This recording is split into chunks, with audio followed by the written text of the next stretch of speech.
Assalamualaikum warahmatullahi wabarakatuh.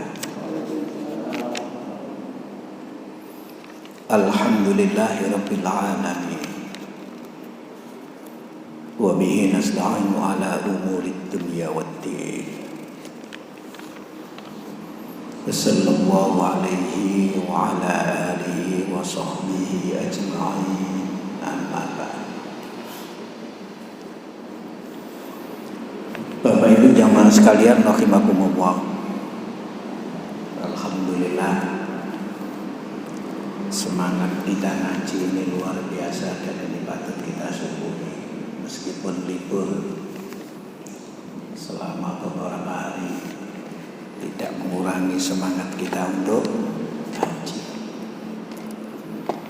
Sekarang ini kalau sudah ada hari libur itu kan rencana orang itu macam-macam, Pak. Dan gak ada rencana ngaji liburan itu gak ada. Yang ada itu mesti ke wisata. Apalagi sudah lama masyarakat dihimbau untuk senantiasa tinggal di rumah. Wah,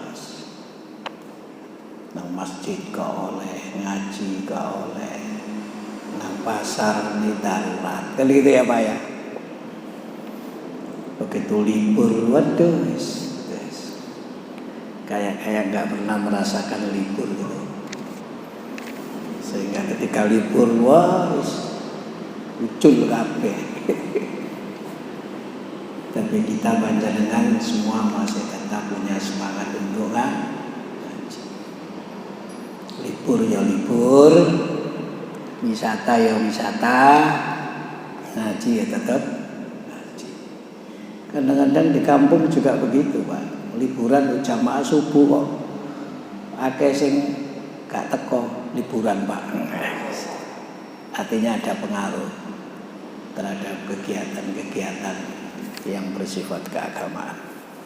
Alhamdulillah kita masih diberi oleh Allah semangat ngaji. Ngaji ini kan untuk memahami. Kalau sudah paham itu kita renungkan, kita coba kita amalkan sedapat dan sebisa mungkin. Baik, kita lanjutkan. Masih bab 23 ya. Hadis yang paling terakhir. Nggih Pak nggih. Iya. Dilihat pokoknya hadis yang paling terakhir, karena hadis itu juga penting. Berbagai hal yang terjadi di masa yang akan datang pada zaman Nabi itu yang sangat Nabi khawatirkan. Dan sekarang kira-kira kekhawatiran Nabi itu kayak apa? Itu kita semua yang bisa membaca. Kita semua yang bisa memberikan ulasan. Kita semua yang bisa memberikan penegasan bagaimana kekhawatiran Nabi 14 abad yang lalu disampaikan. Sekarang kira-kira kayak apa itu? Sehingga kita bisa mengantisipasi diri kita masing-masing, lingkungan kita masing-masing. Kemarin sudah kita sampaikan tentang info menggembirakan Nabi, sekaligus juga ada hal yang memprihatinkan. Apa? Perkembangan umat Islam dan kemampuan umat Islam menguasai kekuatan Persia dan kekuatan Romawi, yang diistilahkan dengan memberikan apa kemarin? Merah dan putih. Bahkan kekuasaan Nabi digambarkan artinya Islam akan berkembang sampai timur dan barat. Itu berita menggembirakan itu. bagi Nabi. Karena yang akan datang itu seperti itu, dan di dalam perjalanan sejarah kita semua telah menyaksikan betapa Islam telah mampu membangun imperium di timur dan di barat. Di timur itu pusatnya di mana, Pak? Pusatnya di mana? Irak. Di timur itu pusatnya di mana? Irak. Namanya Kekhalifahan Bani Umayyah. Di barat pusatnya di Cordoba, Spanyol. Di Spanyol itu. Spanyol itu dulu namanya Andalusia. Andalusia. Sementara Turki belum, Pak. Turki belum. Artinya kekuasaan yang ada di Turki itu belum ada saat itu. Masih kekhalifahan Bani Abbasiyah dan Bani Umayyah.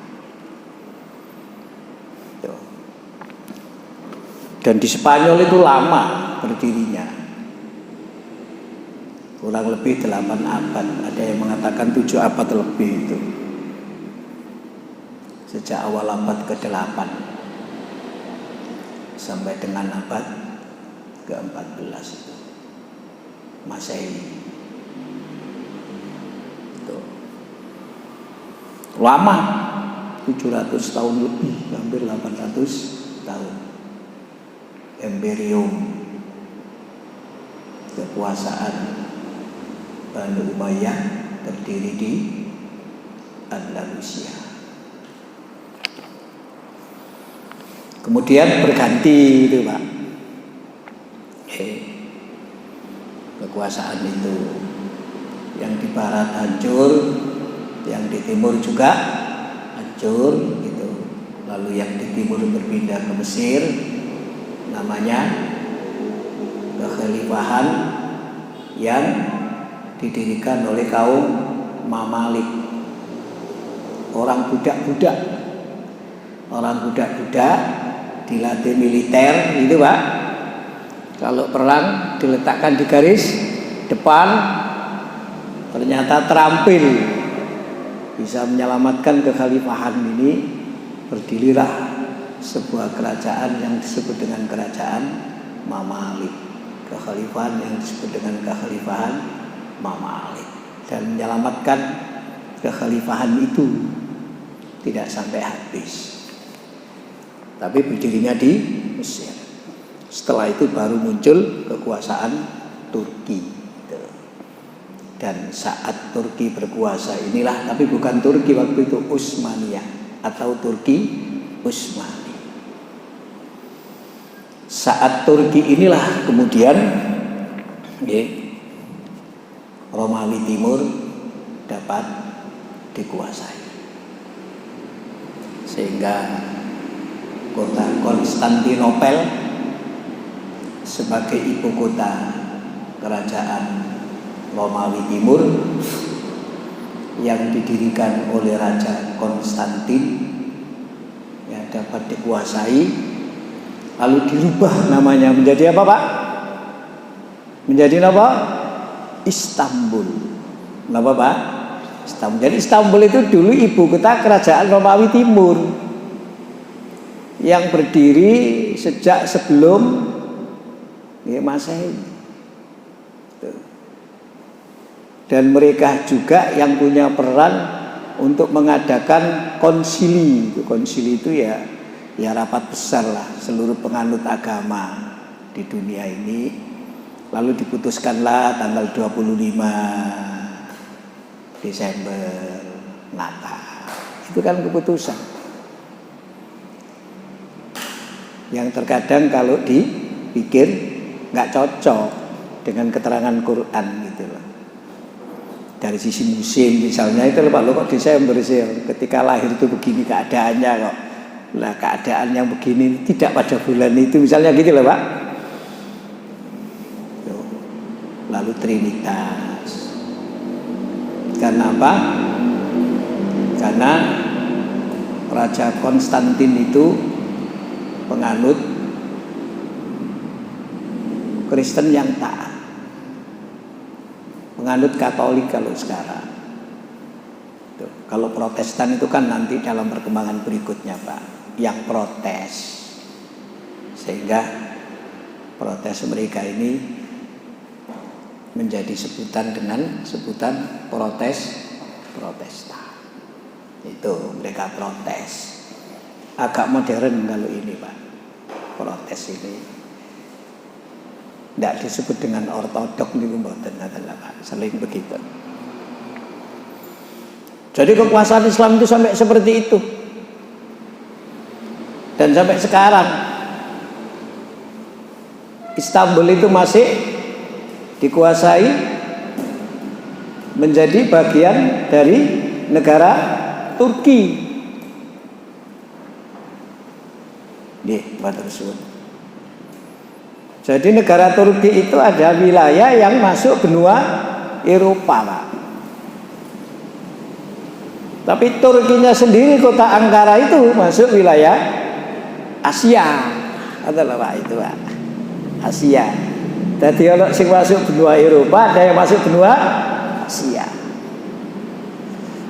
Nah itu. Tapi ada yang memprihatinkan, kemarin sudah kita sampaikan. Apa? Doa Nabi. Kemarin sudah dalam hadis yang sebelumnya. Doa apa Pak kemarin? Mohon agar umat ini tidak dihancurkan dengan musibah kelaparan. Itu dikabulkan. Membahagiakan.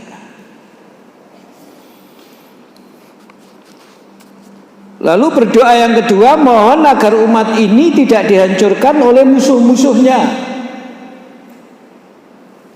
Allah juga memberikan penegasan lewat Jibril bahwa umatmu Muhammad tidak akan dihancurkan oleh musuh-musuhnya meskipun musuh-musuh itu bersatu. Tapi apa ini yang memprihatinkan betul ini? Umatmu akan hancur dari dalam diri umatmu sendiri. Ini yang memprihatinkan itu. Sehingga kemudian muncul banyak kekhawatiran, ketakutan. Bukan takut dalam arti nggak berani menghadapi, tidak.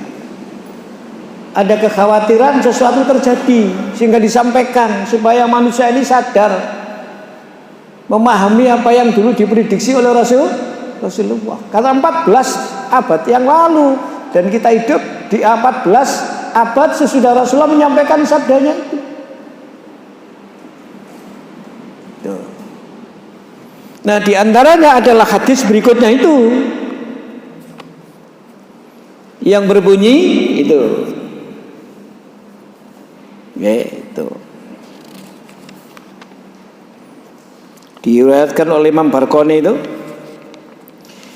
wa innama akhafu ala ummatil a'immatal mudillina.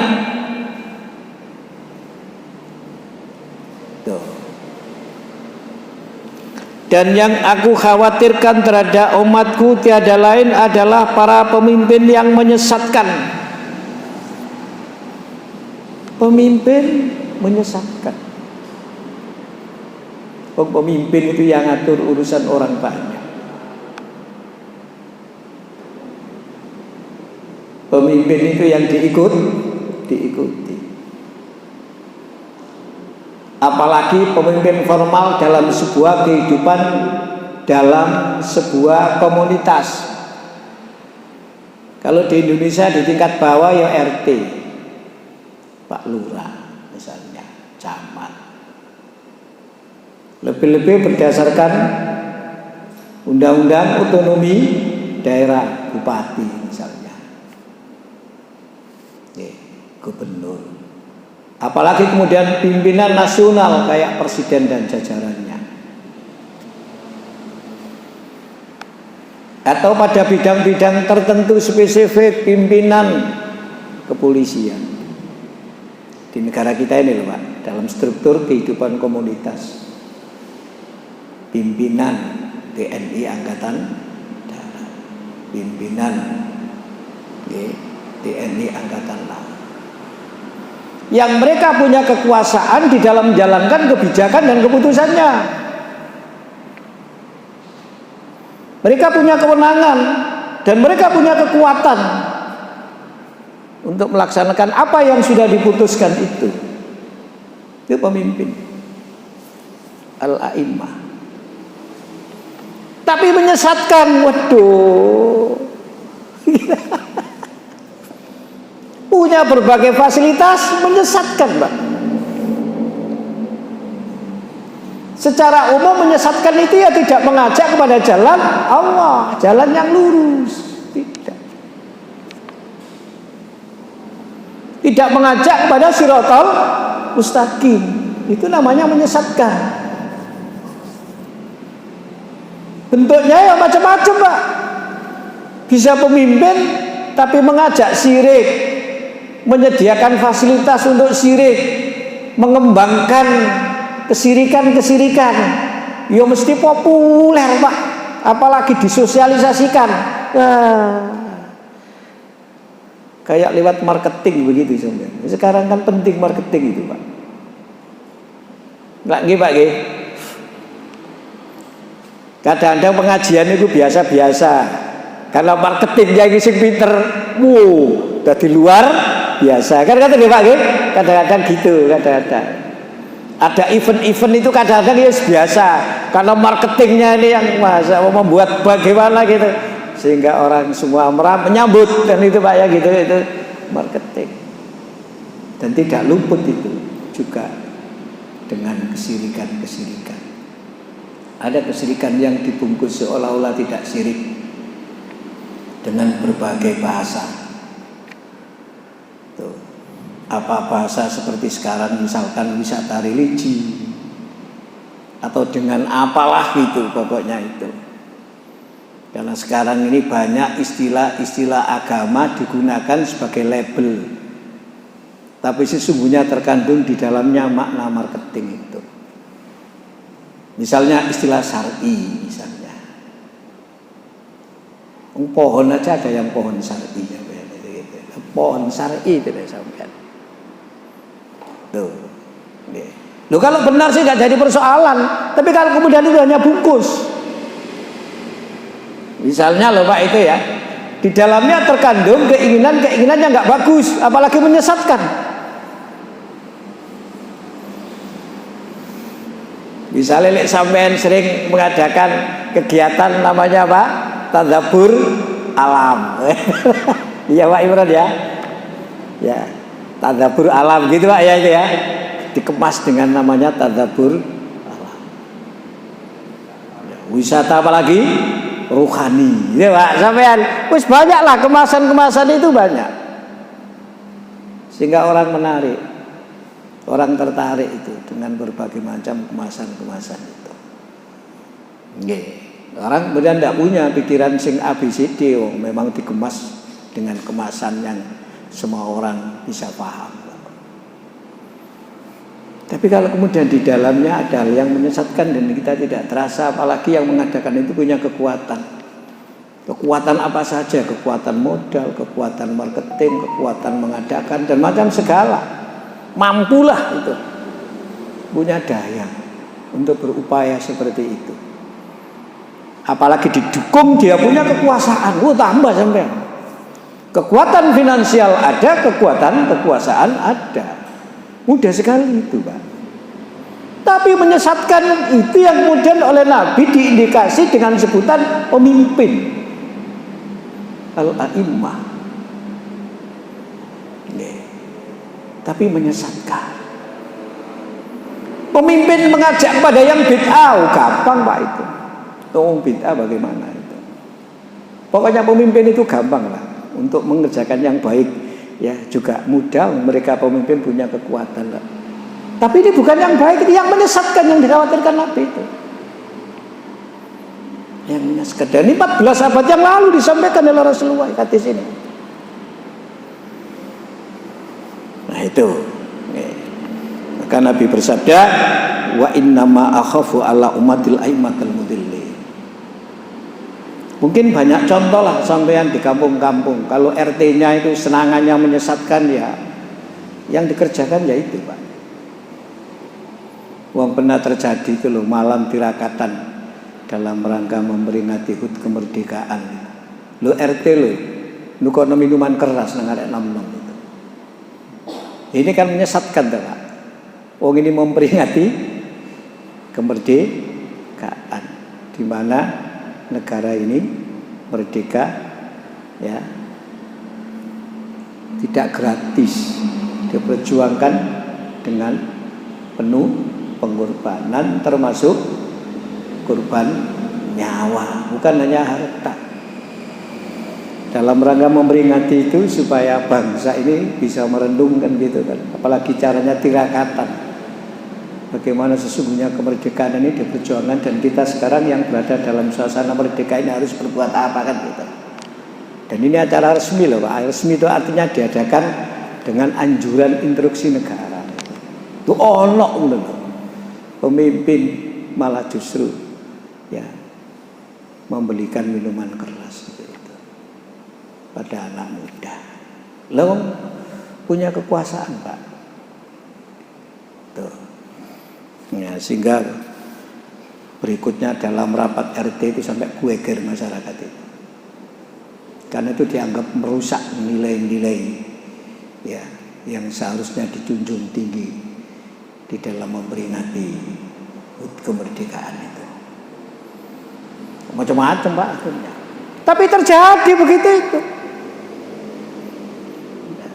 Ini yang dikhawatirkan Nabi terjadi apa?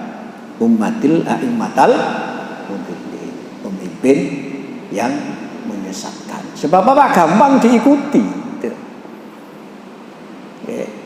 Gampang memperoleh massa. Gampang Pak itu. Gampang memperoleh massa itu. Nah kalau kemudian pemimpin itu yang menyesatkan, gampang memperoleh massa, akhirnya kesesatan itu bisa berkembang. Kesesatan yang besar itu syirik, karena syirik itu oleh Quran dikatakan inna syirku ladzulmun adzim. Sesungguhnya syirik itu adalah kezaliman yang paling agung. Quran. Inna syirka ladzulmun adzim. Meskipun kesesatan itu tidak hanya syirik, bisa yang lain.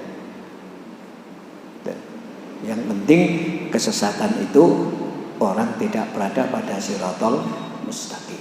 Sehingga kita sebagai orang mukmin senantiasa didorong oleh Quran membaca apa? Al-Fatihah, karena di situ ada ihdinas siratal mustaqim, tunjukilah kami jalan yang lurus. Ini yang dikhawatirkan terjadi itu. Kira-kira menurut sampean dalam konteks kekinian terjadi enggak Pak ya begini Pak? Menurut sampean ya. Menurut panjenengan, tentu masing-masing panjenengan punya pandangan yang bisa sama, bisa tidak sama, gitu. Tapi yang penting kita semua ya betul-betul merenungkan ini apa yang diprediksi oleh Rasulullah. Yang kedua, wa idza waqa'a alimus saifu lam yurfa ila yaumil qiyamah. Apabila pertemuan darah telah menimpa umatku, maka tidak akan berakhir sampai hari kiamat. Wah, ini yang susah. Menyelesaikan perselisihan itu jangan dianggap enteng, Pak. Wa aslihu baina akhwaikum, menurut Al-Quran itu jangan dianggap enteng. Damaikanlah saudaramu-saudaramu yang berselisih itu. Enggak, Pak. Karena orang berselisih itu ada kecenderungan, ada keinginan, ada semacam kayak kekuatan yang mendorong dirinya, saya harus menang, nggak mau kalah. Kalau dua-duanya punya kecenderungan seperti itu, nggak ada yang mau ngalah, sulit selesai, Pak. Jangankan perselisihan, siapa yang salah saja antara dua orang Sulit kok mengatakan saya yang salah. Mesti kamu yang salah, saya yang benar. Apalagi sampai tingkat pertempuran seperti begini, mengangkat senjata itu. Ayo suami istri itu kalau geger berselisih, ya sampean yang salah. Yuk gak iso, sampean yang salah. Ya apa sampean? Ya, itu saja sulit itu Pak. Nggih. Kecuali kalau kemudian begini, saya mohon maaf, saya yang salah, kata suami. Istrinya, bukan sampean yang salah, tapi saya yang salah, saya mohon maaf. Dua-duanya mengatakan saya yang salah. Selesai, apa dia salah kok? Selesai. Tapi itu sulit. Nek diomong lo gampang. Kenapa? Karena kekuatan dalam diri itu tidak mengarah ke situ. Kecenderungan kita dalam bahasa hawa kita yang menguasai nafsu kita tidak ke situ kecenderungannya itu. Nah tadi kok gampang apa mboten Pak? Masih ambek bojo lho, soal perkara titik sulit. Ya aku sing salah. Iki sulit sampean iki. Gak iso sampean sing salah. Jadi iki gak iso sampean sing salah. Lha itu baru lho Pak, persoalan kecil, mengakui kesalahan saja. Apalagi dalam skala yang lebih luas. Tidak gampang, wong itu bawaan manusia kok. Namanya ego, bawaan manusia itu. Fitrahnya itu di situ kok. Sampai Quran mengatakan manusia itu kalau oleh Allah dijadikan satu bisa, tapi tidak. Wala yazaluna mukhalifin, berbeda-beda, dan berbeda itu ada kecenderungan ya, mengarah kepada perselisihan. Dan perselisihan itu bisa mengakibatkan terjadinya pertengkaran. Jadi islah itu tidak gampang. Sehingga sampai Nabi itu mengajarkan doa kepada kita, Allahumma alif baina qulubina. Nah itu Pak. Wa aslih dzata bainina. Sampai di situ. Ya Allah, persatukan hati kami ini. Meskipun kita itu berbeda dalam banyak hal, tapi kalau hatinya bersatu, selesai. Wa aslih dzata bainina. Kalau di antara keduanya hubungannya itu soleh, hubungannya baik, semuanya bisa selesai Pak, gak ada masalah. Gak ada masalah.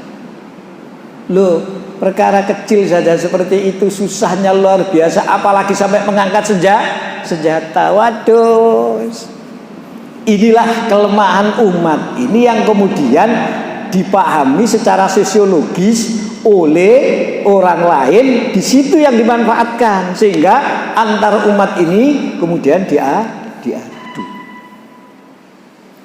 Muncullah saat Belanda itu apa yang disebut dengan politik divide and conquer.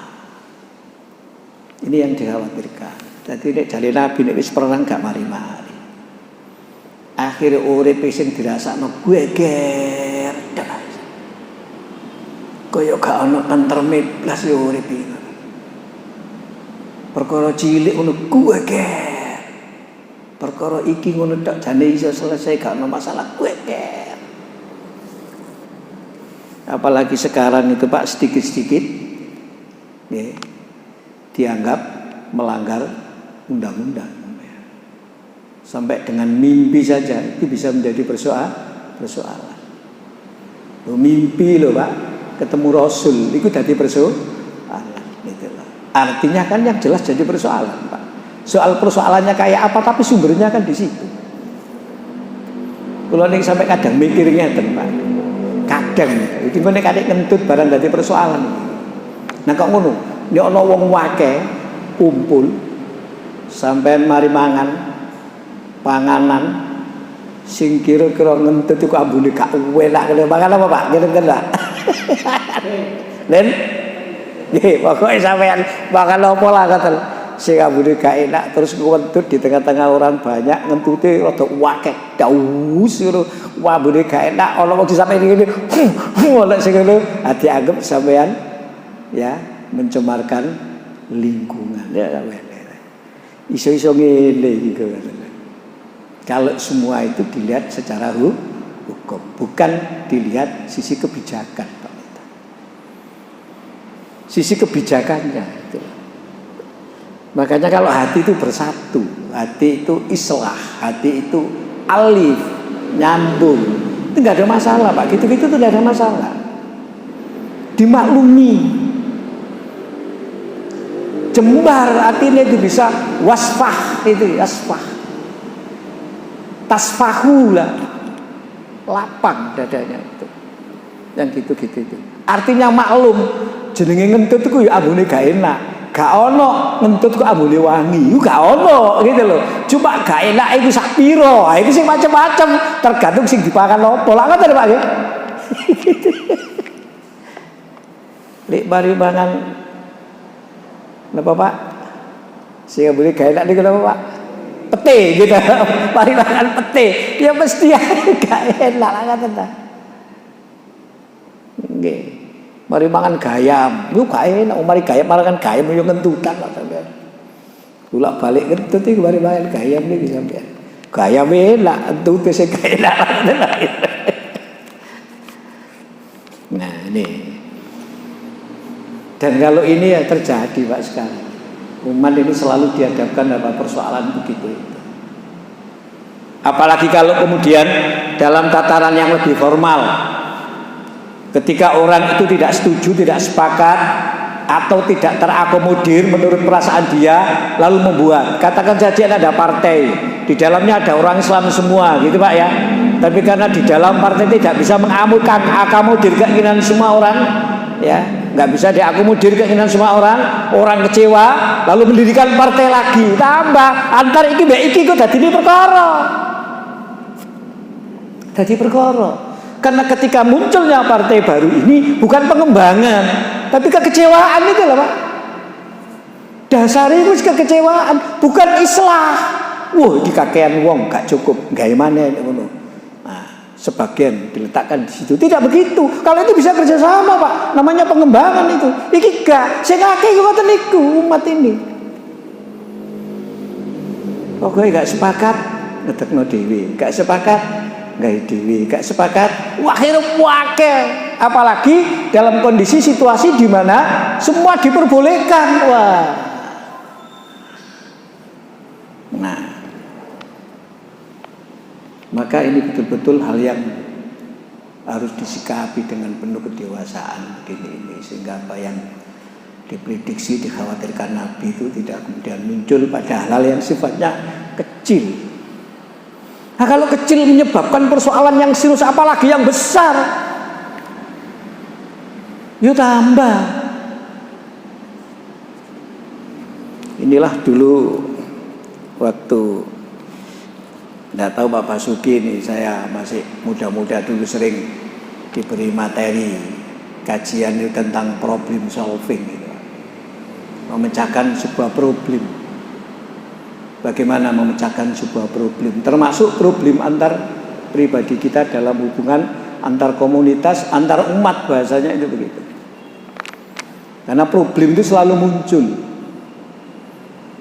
dalam tataran kehidupan berinteraksi yang menghasilkan berbagai teori sosial. Itu juga ada teori konflik, ada namanya itu. Ada Pak, itu namanya konflik, itu ada. Nih, teori konflik sampai dengan sebuah label, misalkan anak nakal, label pencuri, itu sesungguhnya ada konflik antara orang dengan yang melakukan, sehingga yang melakukan diberikan sebuah label, namanya apa? Labelnya itu pencuri, kan gitu Pak. Sehingga muncullah sebuah teori hasil interaksi, ini namanya teori labeling. Nah, dalam dunia kriminologi itu ada teori itu, teori labeling itu Pak, seperti itu. Unik ngono ya rada. Lho pancene hablum minan nas itu alumut Pak, hablum minan nas itu. Lili hablum minan was sampai karek pribadi kita. Karena kita enggak berhubungan dengan yang lain. Ketika berhubungan dengan yang lain ada dua hal di sini Pak. Ono dua pikiran, ono dua hati, ada dua keinginan, ada dua paham dan macam-macam yang mungkin berbeda. Mungkin berbeda. Makanya golek bojo itu kan dikongkon kenal dhisik kan kata Pak nggih. Sampai ono jenenge apa Pak? Khitbah. Khitbah itu apa Pak? Melamar. Melamar itu apa? Non meminang. Meminang itu apa, Bu? Meminang itu apa? Loh, meminang itu segala upaya ke arah terwujudnya hubungan perjodohan. Puncak meminang itu meminta itu, Pak. Tapi minta itu tidak ujuk-ujuk. Ada sebelumnya itu namanya ta'aruf itu, Pak. Ta'aruf itu. Jadi namanya meminang itu bukan meminta itu, meskipun orang masyarakat kita ini ya mengatakan meminang, ya minta itu kegiatan yang puncak dari sekian kegiatan ini. Ta'aruf sudah kok, sudah dipilih itu, sudah ada kesepakatan, sudah baru prosesnya. Cuman kemudian ketika proses ini kakean kembangane lho Pak. Lah ngoten nggih. Sing nggawa jajan, kadek jajane macem-macem, kudu ana iki, kudu ana iki, kudu ana iki, ngoten. Iku wis beda lagi itu. Kudu ana ngene, pemane kadek diitung dinane kudu iki, jame kudu iki, barang alah wis. Ruwete tambah ndak kono maneh ngoten lho Pak. Inilah persoalan perselisihan umat ini. Kira-kira menurut sampean bagaimana Pak? Problem utama sekarang yang dihadapi umat itu tidak bisa bersatu. Sulitnya untuk tidak berpecah belah itu sulitnya masalah. Itu. Saya itu sampai pernah cerita, saya itu pernah Pak ngisi pengajian terawih itu. Mungkin saya pernah cerita sampean Bapak Suki ya itu ya. Judulnya itu upaya mempersatukan umat ini. Berarti kan ada masalah di dalam umat ini. Masalahnya itu apa? Umat nggak bisa bersatu. Padahal Quran hadis memerintahkan bersatu. Bahkan tidak hanya bersatu, bersatunya itu bersaudara. Bahkan bersaudaranya itu seperti satu tubuh. Sampean itu luar biasa susahnya. Sampai Quran memberikan penegasan asidda'u alal kufar ruhama'u apa? Bainahum. Ya apa sampean? Loh, wong Quran wis jelas wele-wele, hadis wis jelas wele-wele. Hadisnya itu sudah dibaca, sudah disampaikan. Tapi bagaimana aplikasinya kok sulit? Ini karena bukan persoalan hadis atau Quran, ini persoalan interaksi. Persoalan kehidupan sosial. Jadi memecahkannya pakai teori sosial, kan lho Pak. Ono apa wong Quran ngene lho kok gak iso. Padahal iki lho mukmin, iki ya salat, iki ya poso, iki ya haji. Kok gak iso ngoten. Lho salat iso, zakat iso, haji iso. Iki lho kok gak iso. Ono apa? Ini tidak menyalahkan sana sini Pak, tidak menyalahkan, ini problem yang dihadapi. Apa? Ya tadi itu, umat tidak bisa bersatu. Bagaimana mengupayakannya itu, memecahkannya lah pakai teori itu.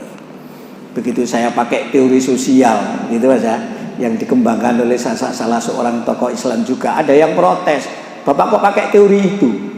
Kok nggak pakai Quran Pak? Loh, Quran itu sampai nulis bolak-balik sampai. Lah kata lagi, lu mesti nyekeli Quran yo gak ono. Kejadian ini gak ono. Judul ini gak ono bahkan itu. Judul ini gak ada. Upaya mempersatukan umat sudah gak ada. Selesai dengan Quran. Selesai dengan hadis. Lu hadis itu tambah jelas satu tubuh. Sampai dengan Nabi menggambarkan pada aspek yang paling praktis itu Pak. Kun kaliada ini kan gitu kan Pak ya. Jadilah kamu seperti kedua tangan. Kedua tangan pernah geger tak Pak? Enggak pernah. Nimbo lang sumur. Nek tangan mbek kiwa geger, ya gak iso ngangkat baju. Enggak pernah Pak ini. Ini geger lho enggak pernah. Sing sisi dikei gelang, sing sisi durung dikei. Enggak pernah iri geger, enggak pernah Pak. Sing sisi dikei arloji, sing siji gak dikei arloji, enggak pernah geger. Dikei arloji karo. Tambah ditakoni wong, mulai kapan iku gak arloji kok kanan kiri. Jadi yang dikhawatirkan Nabi, Pak itu. Ini bukan persoalan ringan yang begini ini. Wala tafarraqu, jelas. Innamal mu'minuna ikhwatun, jelas. Tuh. Bahkan Nabi mengatakan kalau sudah perang sampai kiamat, senjata itu diangkat. Dan salah satu keberhasilan Rasulullah itu adalah membangun ya kultur, sikap, karakter tabiat manusia ini saat itu menjadi egaliter, sama, dan menyelesaikan masalah itu bukan dengan perang, apa? Saling memaafkan. Saling memaafkan itu pun diajarkan dalam Quran melalui 3 tingkatan: ta'fu, tasfahu, taghfiru. Meskipun sulit tetap ada tingkatannya. Ta'fu, tasfahu, taghfir. Nah, inilah yang dikhawatirkan terjadi pada umat Rasulullah. Kira-kira sekarang bagaimana, Pak, menurut panjenengan? Nggih. Mangane nek posting ya sampean kudu hati-hati. Ojo diposting barek bahasa sing vulgar. Nanti juga menimbulkan persepsi yang beragam. Ono sing seneng postingan iku, ono sing gak seneng. Soale posting wis jemek ngomong, Pak. Nek ngomong ono kelirune ngoten Pak nggih. Bisa ya dinetral pada omongan berikutnya. Tapi nek posting selesai dikirim wis mari Pak ngoten niku. Selesai situ. Sampai ada kata-kata hikmah itu apa Pak? Mulutmu itu adalah harimaumu, segitu itu. Nah itu kan dalam rangka membangun bagaimana hubungan kita ini bisa menjadi baik. Karena segala sesuatu isi hati itu kan terungkap melalui lisan kita. Berikutnya yang dikhawatirkan lagi, wala taqumu sa'atu hatta yalhaqa hayyun min ummati bil musyrikina. Wala taqumu sa'atu, kiamat tidak akan terjadi hatta yalhaqu hayyun minal ummati bil musyrikina, sebelum ada suatu kaum dari umatku mengikuti orang-orang musyrik. Gitu. Itu kemarin sudah kita sampaikan itu.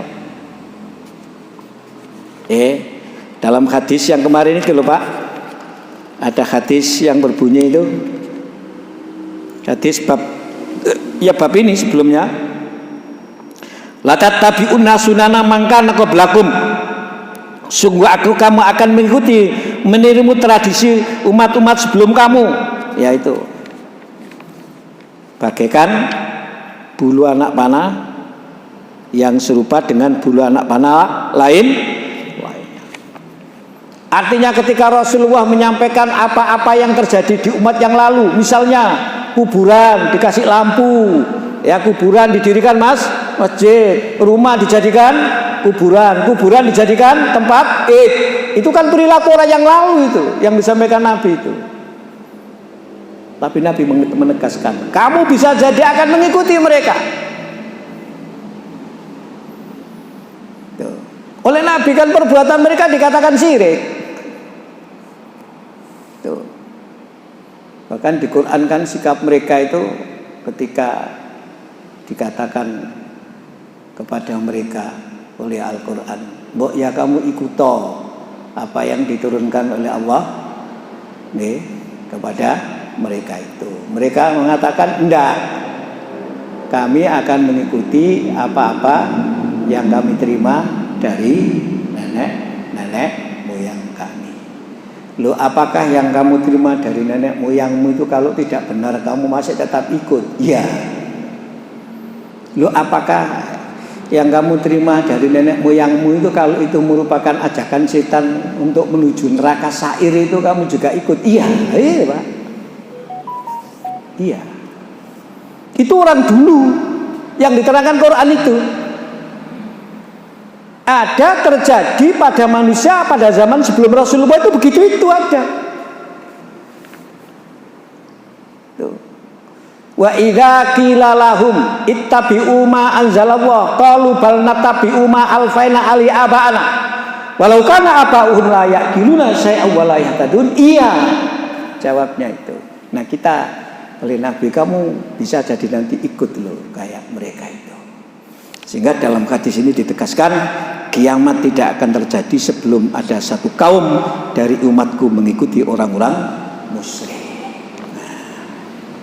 Nek kepingin gak kiamat, ya aja melo kebiasaan musyrik umat yang lalu. Yang kemarin diantaranya sudah banyak kita bahas. Apa saja Pak kemarin? Hulu misalnya itu, ya kan? Hulu misalnya kemarin seperti itu. Itu kan menerangkan orang yang lalu hulu itu. Tidak menerangkan kita ini. Ada umat yang lalu itu hulu lah, kita jangan seperti itu ya Pak. Itu tidak betul, tidak baik itu begitu. Tapi yang diterangkan itu umat dahulu berarti kejadian yang sudah terjadi itu. Diterangkan di dalam Al-Quran itu. Jadi salah satu tanda kiamat ini ada yang mengatakan tanda kecil. Jika umat ini sudah berbuat kemusyrikan seperti yang diperbuat oleh umat-umat sebelum kita, sebelum Islam. Menurut sampean ada napa ndak Pak saiki? Ya terserah sampean Pak. Ya Pak Dewi kaji sesuatu yang diprediksi oleh Rasulullah kaitannya dengan ini. Jadi betapa pentingnya tauhid itu begini ini Pak. Menyelamatkan kehidupan itu ya tauhid itu. Sampai ojo sampai terjadi kiamat itu ya tauhid ini Pak sampean itu. Betapa pentingnya kita itu sampai kekhawatiran-kekhawatiran begini masuk di dalam kajian-kajian yang kita kaji pada bab-bab kajian tauhid ini itu. Wa hatta ta'buda fi amumin ummatul autsani itu. Nggih, itu sesungguhnya terusannya tadi itu. Terusannya tadi itu. Dan beberapa kelompok dari umatku menyembah berhala. Wah. Berhala itu kan ada autan, ada asnam. Ada yang mengatakan asnam itu bagian dari autan. Autan itu sing ketok, apa sing gak ketok. Asnam itu sering sing ketok. Tapi ada yang mengatakan enggak, autan itu bagian dari asnam. Sing gak ketok itu kayak nafsu, hawa yang menguasai nafsu. Yang oleh Quran diinformasikan afara'aita manittakhadha ilahahu hawahu. Apa kamu tidak memperhatikan orang-orang yang menjadikan hawa nafsunya sebagai Tuhan? Itu yang tidak kelihatan. Yang kelihatan patung. Dalam konteks modern macam-macam. Yang tidak kelihatan bisa pandangan, orientasi hidup. Misalnya yang kemudian dikenal dengan berhala hedonisme. Nah itu kan orientasi hidup Pak. Berhala gak ketok. Wong itu pandangan dalam menjalani hidup ini. Pahamlah bahasanya itu yang diikuti apa? Paham hedonisme. Dan itu bisa menjadi musyrik sehingga ada sebutan berhala hedonisme. Mungkin nanti diterangkan Pak Basuki itu. Berhala hedonisme ini, hedonisme ya. Tuh. Itu karena apa ya tadi itu? Nggak kelihatan. Tauhid itu kan nempel di hati kita. Wong sikap melampaui batas kan gitu ya Pak ya dia. Wujudnya sih bisa saja berupa macam-macam, tapi intinya kan di dalam hati kita. Makanya dulu pernah kita sampaikan syirik itu kan sangat samar, kayak semut hitam itu di atas batu hitam di malam gelap gulita, nggak bisa dilihat, diraba. Jadi wong Jawa digerayang itu baru ketok, diraba Pak itu. Ini. Jadi tidak akan terjadi kiamat sehingga umat ini menjadi musyrik ikut seperti umat yang lalu sehingga menyembah berhala, tidak lagi menyembah Allah. La ilaha illallah. La ma'bud illallah, enggak ada yang disembah yang punya disembah kecuali Allah. Enggak. Ya meskipun bolak-balik iya karena butuh wa iya karena jenengan kalau membaca ayat itu kira-kira kayak apa Pak? Iya, kalau butuh itu rasanya apa? Hanya sekedar membaca atau ada perasaan dalam hati Pak kira-kira itu. Dan jenengan nek maca iki lho, iya karena butuh. Wa iya karena stain. Itulah tauhid Pak ya di situ ya intinya ya.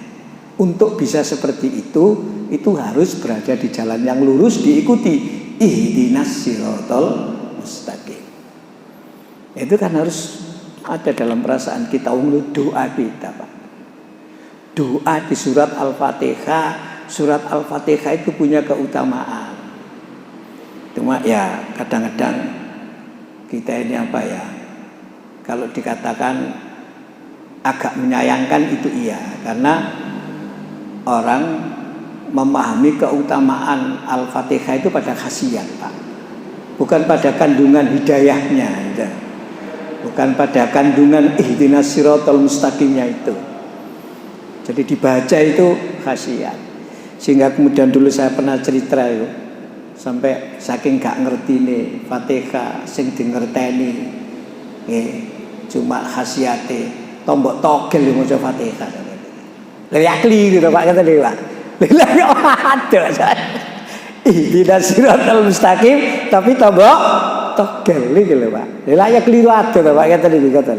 Tapi karena yang dipahami dari sisi itu oleh mereka yang menggunakan kayak gitu-gitu itu.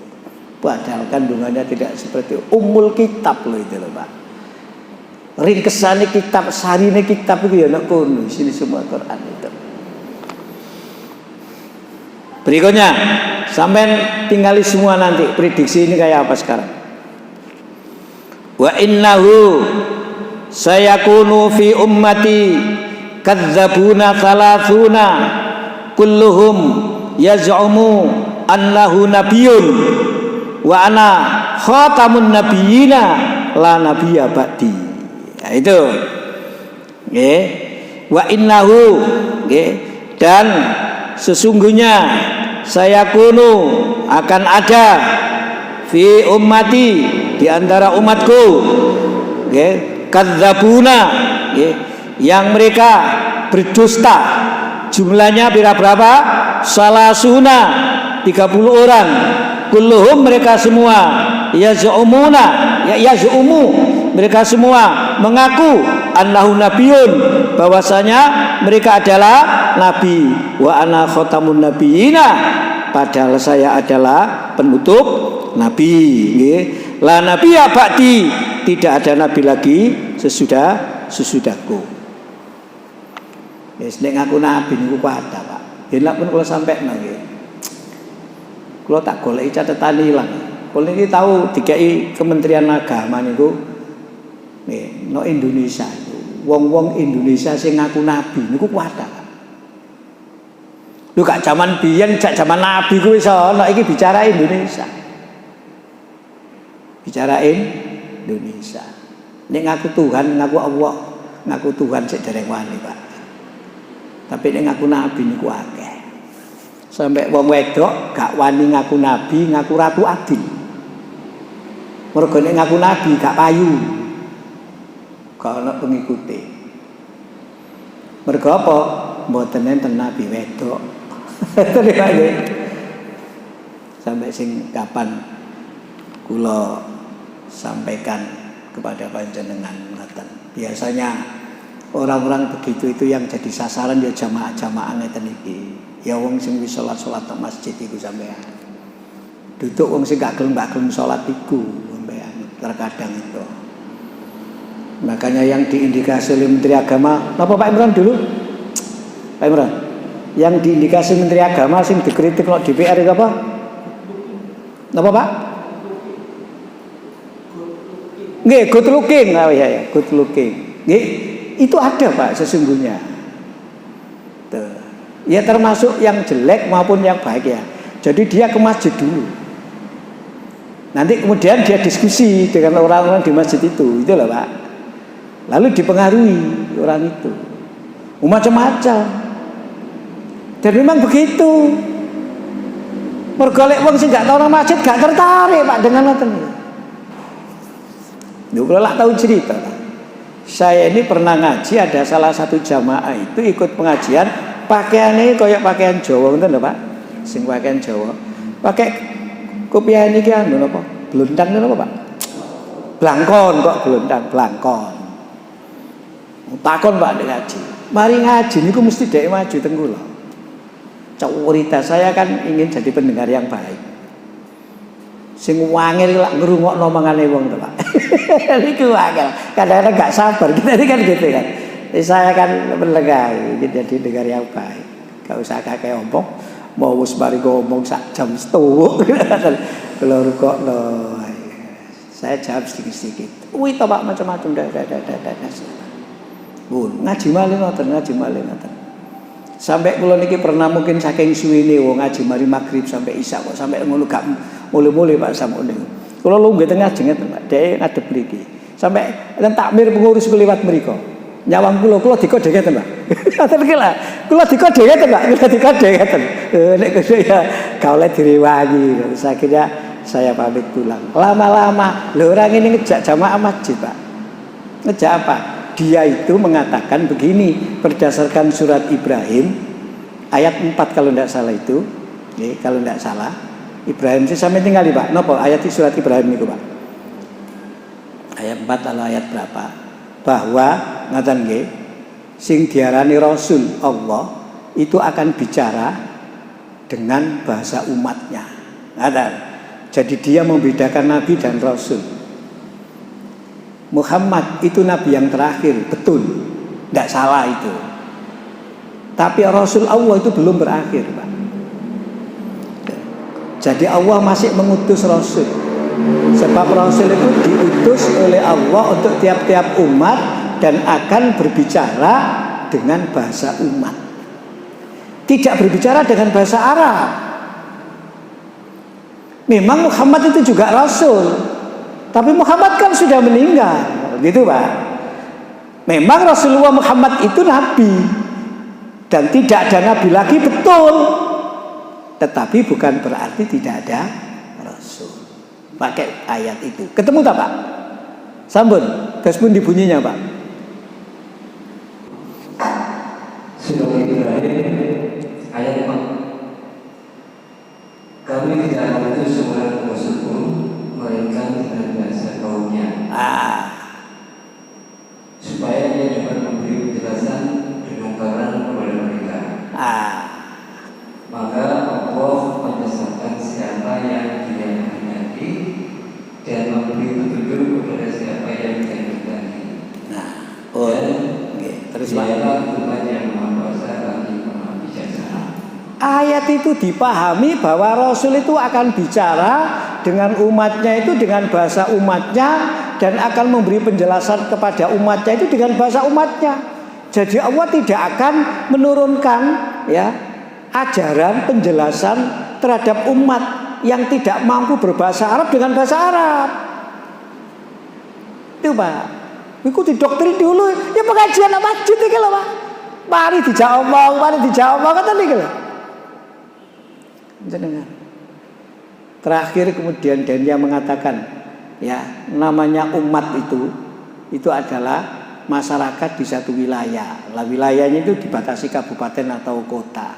Jadi sesungguhnya tiap-tiap kota itu Allah mengutus seorang rasul dan itu tidak akan berhenti.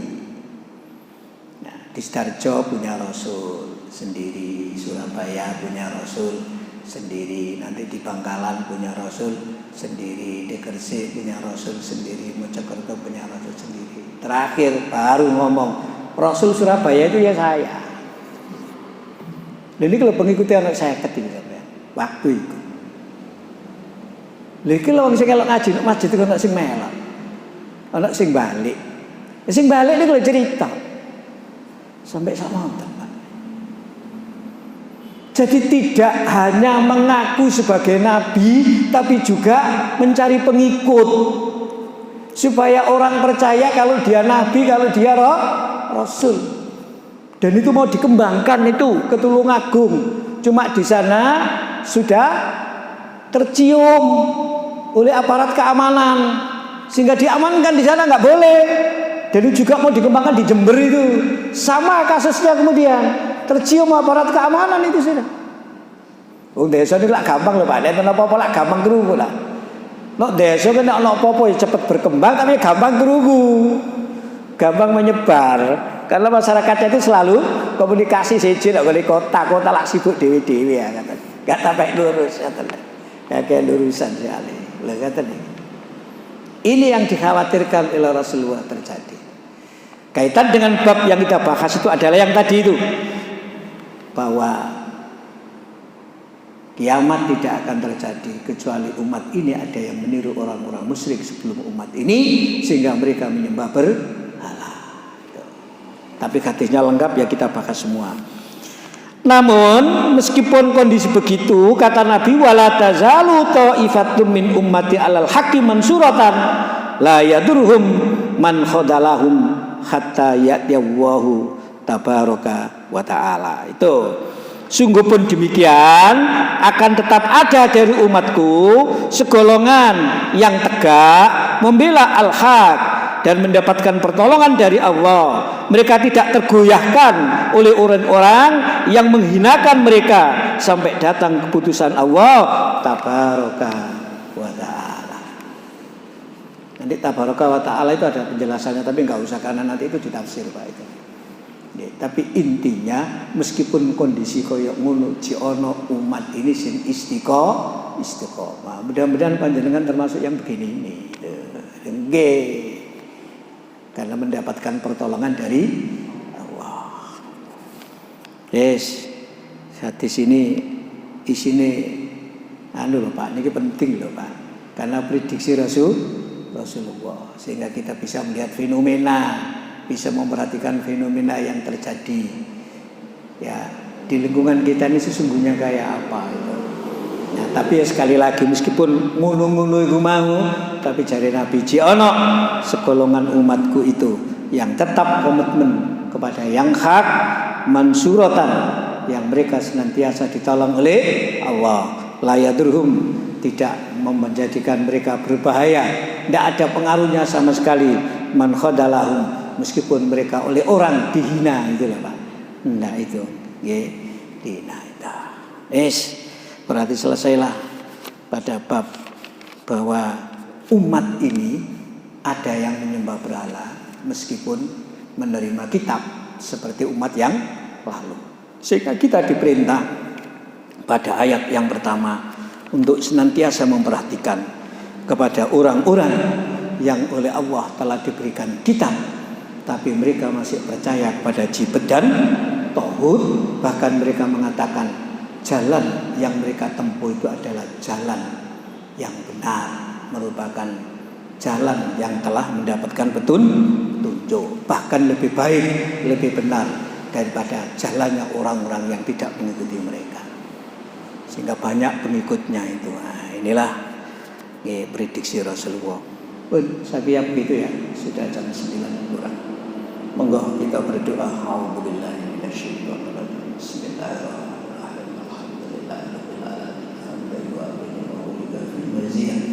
Ya Rabbana lakal hamd kama yanbaghi li jalali wajhikal karim wal adli sultanik.